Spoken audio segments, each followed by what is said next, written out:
For the past few years since I started making videos on this channel, I have been on a pure nosedive into some of the wackiest esoteric metaphysics imaginable. My life has been completely turned upside down to the point where it's really hard to even recognize who I was 5 years ago.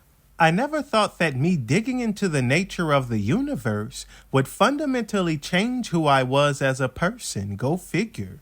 I was like you. When most normal people think of subjects like theology, philosophy, metaphysics, and esotericism, there is this spookiness to it. The word occult gives people the heebie-jeebies because it has cult in it, obviously, and many people who dabble in the occult often form cults and have beliefs that are often a bit out there. However, the word occult just means hidden. I actually speak Spanish, and that's how you say to hide something in Spanish, ocultar. There is information, or more like a secret that you discover after putting the pieces together that fills you in on what's going on here with reality, at least what we can actually know as human beings. Once you get past the aesthetic of candlelit rooms, ancient tattered documents, leather-bound books, and fancy $2 words, you see that the central mystery of metaphysics is creativity. That is what this is all about. Today, when we hear someone talking about creativity, it elicits these motifs of childish whimsy. Most people sort of put their creativity away as they grow up. They silence their inner artists as they navigate real-world responsibilities. However, creativity is very spooky.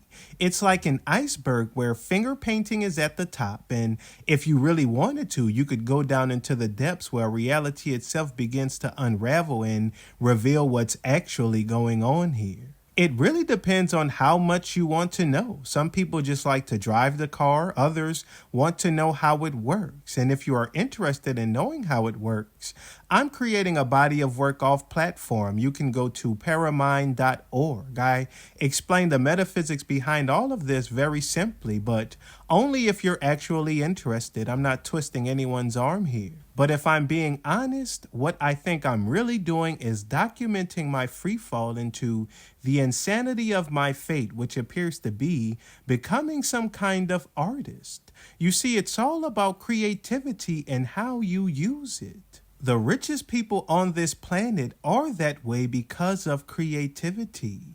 Rule number 1 of business is to find a problem and create a solution, or in some cases, to create a problem and find a solution. That's what it's looking more like these days.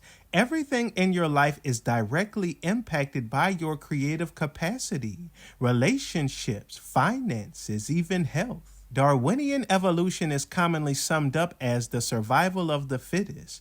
However, within this modern human landscape, fitness isn't about phenotype expression. It's something closer to artistic expression. And with the rise of AI's technology, you'll see it will become even more pronounced. For example, we see this growing rift in economic class or wealth inequality, however you want to look at it. And for the people on the lower half, their only hope is creativity. You have to make a way out of poverty, out of whatever situation you feel you need to overcome. But you have to make it. And your ability to make is determined by your creative capacity. It is creation.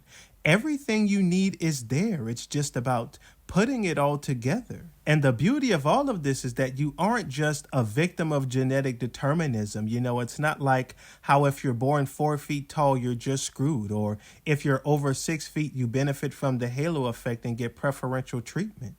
Creativity is actually a doorway that anyone can walk through. The catch is that it's terrifying. It takes courage. You are wagering your own life. Creativity cannot be detangled from death because for anything new to happen, the old must be forsaken. It is the old phoenix motif, to be reborn. And most people just can't tolerate that process of letting go, so they stay right where they are. I'm entering a new phase of life. I believe we all are. I call it philophantasia, the love of the imagination. I've been walking through this doorway and seeing where it takes me, and hopefully I can be an inspiration or even a cautionary tale for someone else.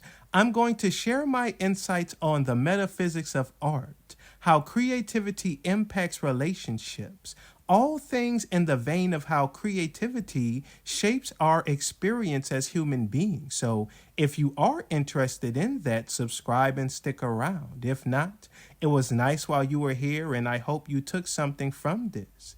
And if you are interested in the near schizophrenic metaphysical madness of what's behind the curtain of all of this, then go check out paramind.org. And until next time, y'all have a blessed day.